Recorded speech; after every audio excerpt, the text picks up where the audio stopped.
શાંતિ. 22/3/2026 આજના મીઠા બાબાના મધુર મહાવાક્ય. રિવાઇઝ ડેટ છે 7/4/2009. કારણ શબ્દથી મુક્ત રહી ચલન અને ચહેરાથી મુક્તિ આપવા વાળા મુક્તિદાતા બનો. સેવાના ઉમંગ ઉત્સાહની સાથે સદા બેહદની વૈરાગ્ય વૃત્તિમાં રહો. આજે બાપ દાદા ચારેય તરફના બાળકો જે ડબલ માલિક છે એમના એ દરેક બાળકોને જોઈ રહ્યા છે. એક તો બાપના સર્વ ખજાનાઓના માલિક છે અને બીજું સ્વરાજ્યના માલિક છે. બંને માલિકપણું દરેક બાળકોને બાપ દ્વારા મળેલું છે. બાળક પણ છે અને માલિક પણ છે. મારા બાબા કહ્યું અને બાપે પણ મારા બાળકો કહ્યું. તો બાળક અને માલિક બંને અનુભવ છે. આજે ઘણા બાળકો આવ્યા છે. આ વર્ષનો લાસ્ટ ટર્ન છે. તો આજે બાપ દાદાએ દરેકના પુરુષાર્થને ચેક કર્યો. તો બતાવો શું જોયું હશે? દરેક પોતાને પૂછે મારો પુરુષાર્થ શું? બાપ દાદા બધા બાળકોને જોઈ ખુશ પણ થયા, પરંતુ એક આશા બાપની છે. બતાવે તે શું છે? બાપની આશાને પૂર્ણ કરશો ને? એક જ આશ છે. બતાવે? હાથ ઉઠાવો જે આશ પૂર્ણ કરશે. ખૂબ સરસ. નાનકડી આશ છે. એ છે આજથી એક શબ્દ બદલી કરો. કયો શબ્દ? જે વારંવાર નીચે લઈ આવે છે તે શબ્દ છે કારણ. આ કારણ શબ્દને પરિવર્તન કરી નિવારણ શબ્દ સદા ધારણ કરો. કારણ કે અત્યારે તમારી સેવા પણ કઈ છે? વિશ્વના આત્માઓની બધાની સમસ્યાનું કારણ નિવારણ કરી નિવારણ કરતા જ નિર્વાણ ધામમાં લઈ જવાનું છે. કારણ કે તમે બધા મુક્તિદાતા છો. તો જ્યારે બીજાને પણ મુક્તિ અપાવવા વાળા છો તો સ્વયં પણ કારણને નિવારણ કરશો ત્યારે બીજાને મુક્તિ અપાવી શકશો, નિર્વાણમાં મોકલી શકશો. તો આ એક શબ્દનું અંતર કરવું મુશ્કેલ છે કે સહજ છે? વિચારો. આજે જે પણ આવ્યા છે કે પોતપોતાના સ્થાન પર જોઈ રહ્યા છે, સાંભળી રહ્યા છે, એ બધાને બાપ દાદા એક શબ્દનું પરિવર્તન ઈચ્છે છે. કારણ કે કારણ જ નીચે લઈ આવે છે. કારણમાં તો અડધો કલ્પ રહ્યા. હવે નિવારણ કરવાનો સમય છે. નિવારણ અને નિર્વાણ, મુક્તિ. તો આજે બાપને આ આપવાની હિંમત છે. લાસ્ટ ટર્ન છે ને? બધા ઉમંગ ઉત્સાહથી આવ્યા છે અને બાપ દાદા એક એકને મુબારક આપી રહ્યા છે. સુવાની, ખાવાની મુશ્કેલી છે. મુશ્કેલી પણ છે, પરંતુ બધા સ્નેહના પ્લેનમાં તમને બધાને મધુબનમાં પહોંચાડી દીધા છે. સ્નેહનું પ્લેન એવું પ્લેન છે જેને બધાને મધુબનમાં પહોંચાડી દીધા છે. બાપ દાદા દરેકનો સ્નેહ જોઈ દરેકને પદમ ગુણા દિલનો સ્નેહ આપી રહ્યા છે. પરંતુ સ્નેહમાં તમે શું કરો છો? જેનાથી સ્નેહ હોય છે ને એને સ્નેહમાં સોગાત પણ આપવામાં આવે છે. તો આજે બાપ દાદા સોગાતમાં આ કારણ શબ્દ લેવા ઈચ્છે છે. આ આશ બાપ દાદાની પૂર્ણ કરવાની છે ને? પછી હાથ ઉઠાવો. અહીંયા જ છોડીને જવાનું છે. આ ગેટથી નીકળો તો કારણ શબ્દ સમાપ્ત હોય, ગલતીથી પણ ભૂલથી પણ આવી જાય તો બાપને આપેલી વસ્તુ અમાનત છે, તો અમાનતમાં શું કરવામાં આવે છે? પાછું લેવામાં આવે છે. તો બધાએ દ્રઢ સંકલ્પ કર્યો. હાથ ઉઠાવો, ફરીથી પાછળવાળા હાથ હલાવો. આજે શાંતિવનમાં લગભગ 28 થી 29,000 ભાઈ બહેનો અંદર બહાર બેસીને મુરલી સાંભળી રહ્યા હતા. બધા હાથ હલાવી રહ્યા છે.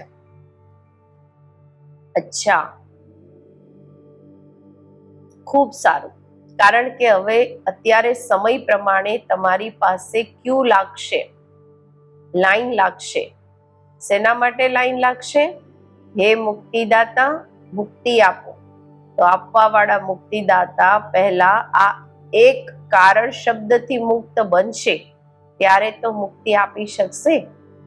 બાપ દાદા ઈચ્છે છે કે હવે આ વર્ષનું હોમવર્ક આ જ રહે કે મારે મુક્ત બની મુક્તિ અપાવવી છે. કારણ કે સમસ્યાઓ દિવસ પ્રતિ દિવસ વધવાની છે, ખૂબ વધવાની છે. તો સમસ્યા સમાધાન રૂપમાં બદલાઈ જાય. મહેનત અને સમય સમસ્યાને મટાડવામાં નહીં લાગે. શું તમને પોતાના ભક્તોની અને સમયની પોકાર સંભળાતી નથી? તો અત્યારે સમય અનુસાર શું પરિવર્તન કરવાનું આવશ્યક છે? કારણ કે અત્યારે દરેકને અનુભવી મૂર્ત બની કોઈ ન કોઈ અનુભવ કરાવવાની આવશ્યકતા છે. તો બાબા હવે ઈચ્છે છે કે તમારા બધાનો ચહેરો, ચલન એવો સ્પષ્ટ દેખાય કે આ મુક્તિદાતાના બાળકો મુક્તિ દેવા વાળા છે. તમારા મસ્તકથી ચમકતા સિતારાનો અનુભવ થાય. માત્ર સંભળાવવાથી નહીં, પરંતુ ચહેરાથી જ અનુભવ થાય. કારણ કે અનુભવ નજીક લઈ આવે છે. તો આ અનુભવ ચહેરા અને ચલનથી બતાવો. જેમ જુઓ, સાયન્સના સાધન અનુભવ કરાવે છે ને. અત્યારે ગરમીની સિઝન છે તો ગરમીનું અને ઠંડીનો અનુભવ કરાવી રહ્યા છે ને. જ્યારે સાયન્સના સાધન અનુભવી બનાવે છે તો શું સાયલેન્સની પાવર, શક્તિનો અનુભવ નથી કરાવી શકતી?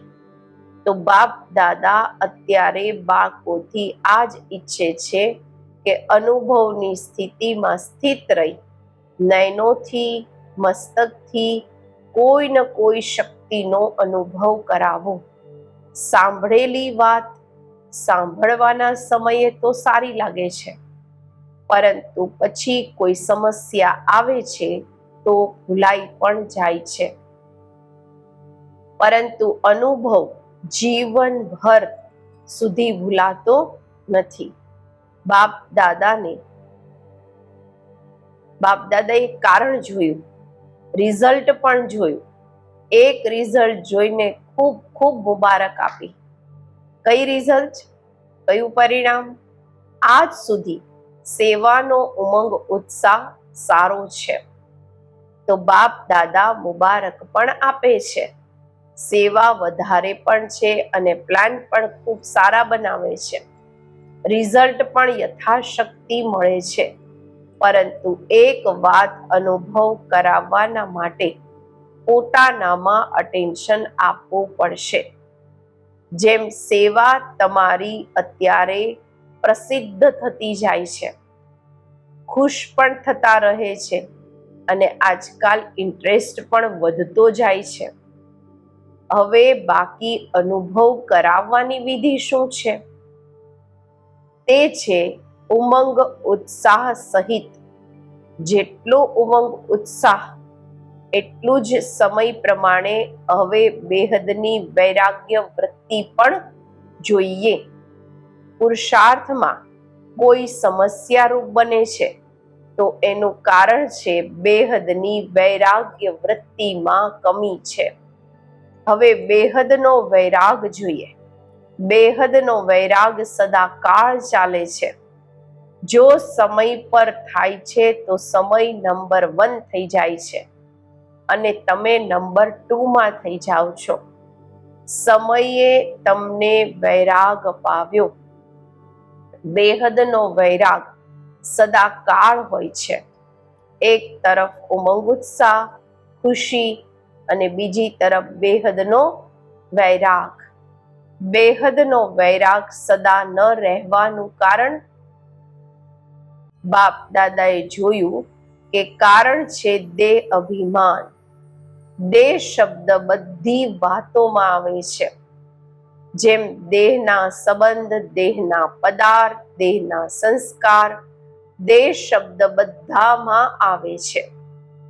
અને વિશેષ દેહ અભિમાન કઈ વાતમાં આવે છે? જે દેહી અભિમાનીથી દેહ અભિમાનમાં લઈ આવે છે. તે અત્યાર સુધી બાપ દાદાએ ચેક કર્યું કે મૂળ કારણ જૂના સંસ્કાર નીચે લઈ આવે છે. સંસ્કાર મટાડ્યા છે, પરંતુ કોઈનો કોઈ સંસ્કાર નેચરના રૂપમાં, સ્વભાવના રૂપમાં હજુ પણ કામ કરી લે છે. જેમ દેહ અભિમાનની નેચરલ થઈ ગઈ છે, એમ દેહી અભિમાનીની નેચર નેચરલ નથી થઈ. કહે છે અમે ખતમ કરી દીધું છે, પરંતુ એકદમ બીજને ભસ્મ નથી કર્યું. એટલે સમય આવવા પર પછી તે દેહભાનના સંસ્કાર ઇમર્જ થઈ જાય છે. તો અત્યારે આવશ્યકતા છે આ દેહભાનની નેચરને પાવરફુલ દેહી અભિમાનીની શક્તિથી વંશ સહિત નાશ કરવાની. કારણ કે બાળકો કહે છે ઈચ્છતા નથી, પરંતુ ક્યારેક ક્યારેક નીકળી આવે છે. કેમ નીકળે છે? અંશ છે તો વંશ થવા નીકળી આવે છે, વંશ થઈને નીકળી આવે છે. તો અત્યારે આવશ્યકતા છે શક્તિ સ્વરૂપ બનવાની. આધાર છે પોતાને પોતે ચેક કરો કે કોઈ પણ સ્વરૂપમાં અંશ માત્ર પણ જૂના દેહભાનના સંસ્કાર રહેલા તો નથી, અને તે ખતમ થશે બેહદની વૈરાગ્ય વૃત્તિથી.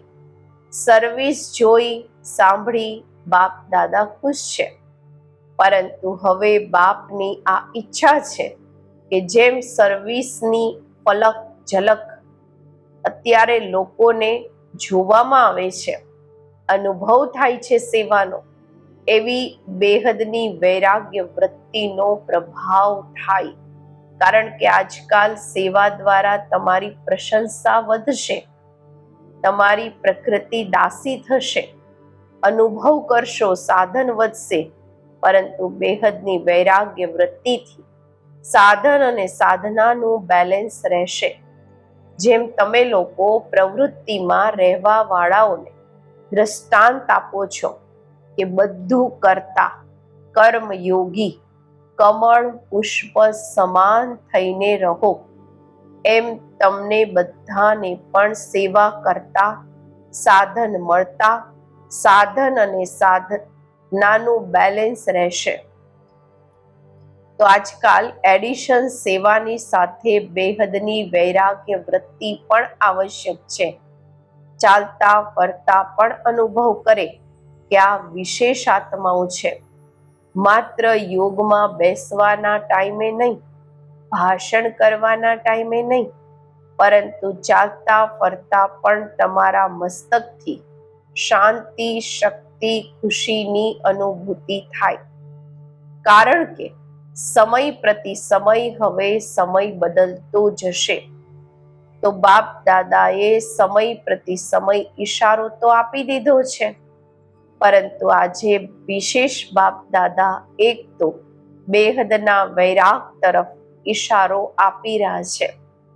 એના માટે અત્યારે પોતાને ચેક કરીને દેહી અભિમાની બનવામાં જે દેહ અભિમાનનું વિઘ્ન છે, અનેક પ્રકારના દેહ અભિમાનનો અનુભવ છે, આનું પરિવર્તન કરો. અને બીજી વાત, ઘણા સમયનું પણ પોતાનું વિચારો. ઘણા સમયનો અભ્યાસ જોઈએ, ઘણો સમય પુરુષાર્થ અને ઘણો સમયનું પ્રારબ્ધ. જો અત્યારે લાંબા સમયનું અટેન્શન ઓછું આપશો તો અંતિમ કાળમાં ઘણા સમયનું જમા નહીં કરી શકશો.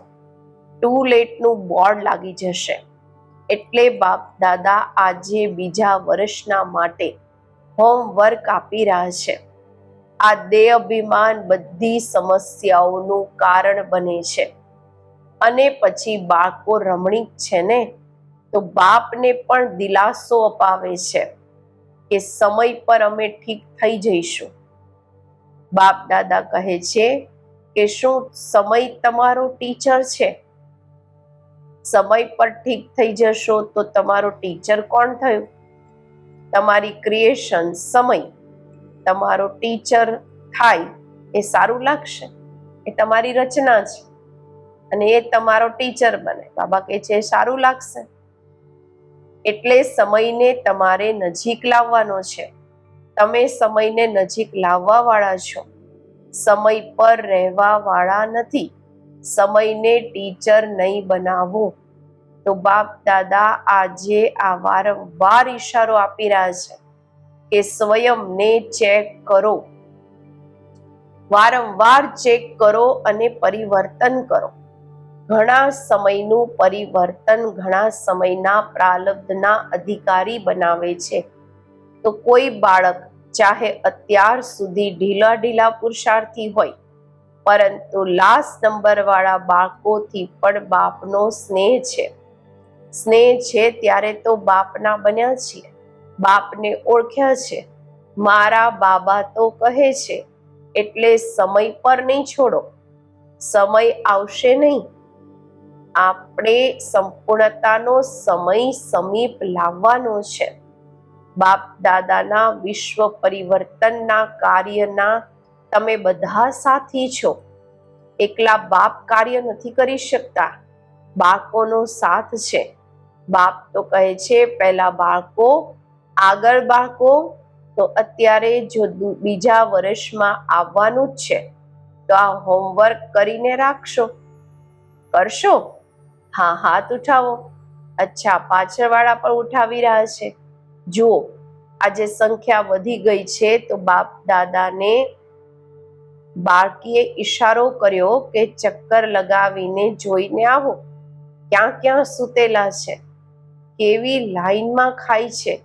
લાંબી લાઈન છે, પરંતુ બધાના ચહેરા પર ખુશી છે. મધુબનમાં તો છે, પરંતુ આ ખુશી મધુબનમાં છોડીને નહીં જતા, સાથે લઈ જજો.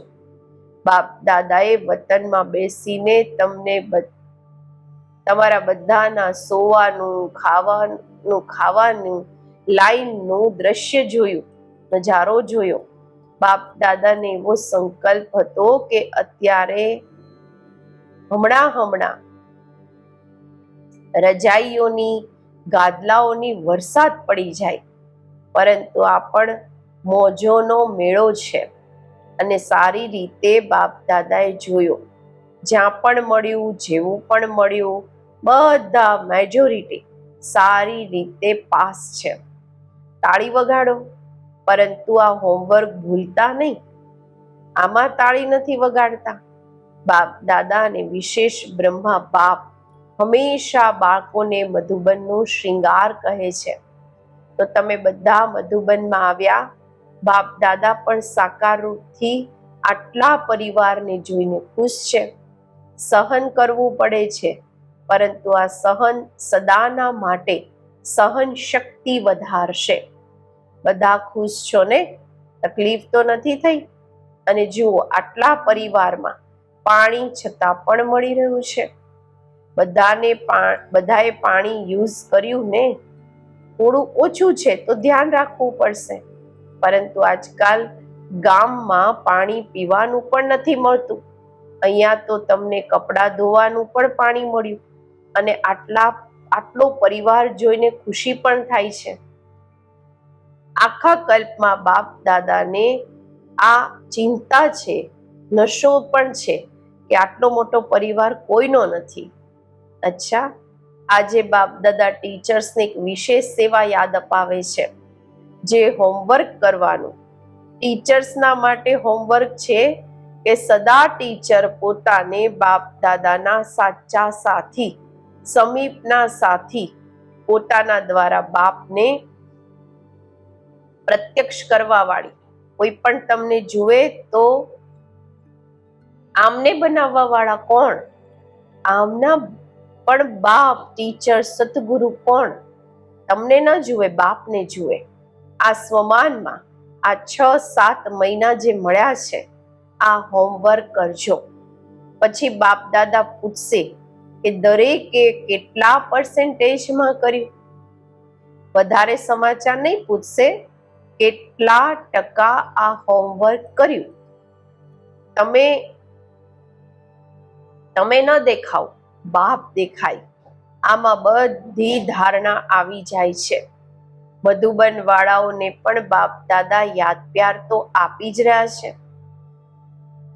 પરંતુ મધુબન વાળા પણ ચારેય તરફથી આ સમજે કે મધુબનના એક એક રતન વિશેષ બાપને પ્રત્યક્ષ કરવાના નિમિત્ત છે.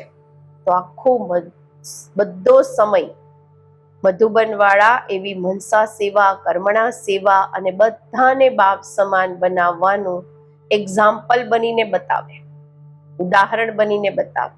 તો મધુબન વાળાઓને આ રિઝલ્ટ આપવાની છે કે બાપ સમાન બનવાનો નકશો પોતાનામાં બતાવ્યો. દરેકના મુખથી નીકળે વાહ બાબા, બાબાના બાળકો વાહ. અને તમે બધા શું કરશો? તમે બધા પોતાને નંબરવાર નહીં, પરંતુ નંબર 1 બનાવવાનું એક્ઝામ્પલ બનીને બતાવજો. નંબરવાર બનવામાં મજા નથી, બનવું છે તો નંબર 1. નંબરવાર બનવું શું મોટી વાત?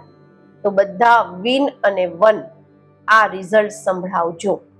અચ્છા, બધી તરફના, ચારેય તરફના બાપ દાદાના દિલ તખ્ત નશીન અને ભ્રુકુટીના તખ્ત નશીન અને ભવિષ્યના પણ રાજ્ય તખ્ત નશીન એવા બાપ દાદાના સિકિલધા પદમ પદમ ગુણા ભાગ્યશાળી બાળકોને સદા પોતાના નયનો દ્વારા રૂહાનિયતનો અનુભવ કરાવવા વાળા અને ચહેરા દ્વારા સદા ખુશકિસ્મત, મન સદા ખુશીમાં નાચતું રહે.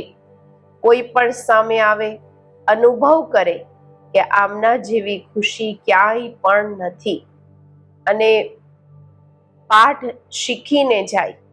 એમ દરેક બાપના બાળકો પોતાના દ્વારા બાપનો મુખ દ્વારા બાપનો પરિચય આપતા રહો, પરંતુ નયનો અને ચહેરા દ્વારા બાપનો સાક્ષાત્કાર કરાવવા વાળા એવા ચારેય તરફના બાળકોને, જેમણે પણ પત્રો મોકલ્યા છે, ઈમેલ કર્યો છે, બધાના બાપ દાદાની પાસ પહોંચ્યા છે. જે સમયે તમે સંકલ્પ કર્યો એ સમયે બાપની પાસે પહોંચી ગયો. એટલે ખૂબ ખૂબ મુબારક હો. દેશ વિદેશના બધા બાળકોને બાપ દિલના સ્નેહનો રેસ્પોન્સ આપી રહ્યા છે. તો ચારેય તરફના બાળકોને બાપ દાદા પદમ ગુણા દિલનો દુલાર, દિલનો પ્યાર આપી રહ્યા છે અને બધાને નમસ્તે કહી રહ્યા છે. અચ્છા, આજનું વરદાન: કર્મ કરતા કર્મના બંધનથી મુક્ત રહેવા વાળા સહજ યોગી સ્વતઃ યોગી ભવ. જે મહાવીર બાળકો છે એમને સાકારી દુનિયાની કોઈ પણ આકર્ષણ પોતાની તરફ આકર્ષિત નથી કરી શકતી. તે સ્વયંને 1 સેકન્ડમાં ન્યારા અને બાપના પ્યારા બનાવી શકે છે. ડાયરેક્શન મળતા જ શરીરથી પરે અશરીરી, આત્માભિમાની, બંધન મુક્ત, યોગ યુક્ત સ્થિતિનો અનુભવ કરવા વાળા જ સહજ યોગી, સ્વતઃ યોગી, સદા યોગી, કર્મયોગી અને શ્રેષ્ઠ યોગી છે. તે જ્યારે ઈચ્છે, જેટલો સમય ઈચ્છે પોતાના સંકલ્પ શ્વાસને એક પ્રાણેશ્વર બાપની યાદમાં સ્થિત કરી શકે છે. સ્લોગન છે, એક રસ સ્થિતિના શ્રેષ્ઠ આસન પર વિરાજમાન રહેવું તે જ તપસ્વી આત્માની નિશાની છે. અવ્યક્ત ઇશારા, નિશ્ચયના ફાઉન્ડેશનને મજબૂત કરી સદા નિર્ભય અને નિશ્ચિંત રહો. આ નિશ્ચય કે સ્મૃતિ અને સમર્થી રાખો કે અનેક વાર બાપના બન્યા છીએ અને માયાજીત બન્યા છીએ. તો અત્યારે બનવું શું મુશ્કેલ છે? શું આ સ્મૃતિ સ્પષ્ટ નથી કે મને શ્રેષ્ઠ આત્માને વિજય બનવાનો પાઠ અનેક વાર ભજવ્યો છે? જો સ્મૃતિ સ્પષ્ટ નથી તો એનાથી સિદ્ધ છે કે બાપની આગળ સ્વયંને સ્પષ્ટ નથી કર્યા. ઓમ શાંતિ.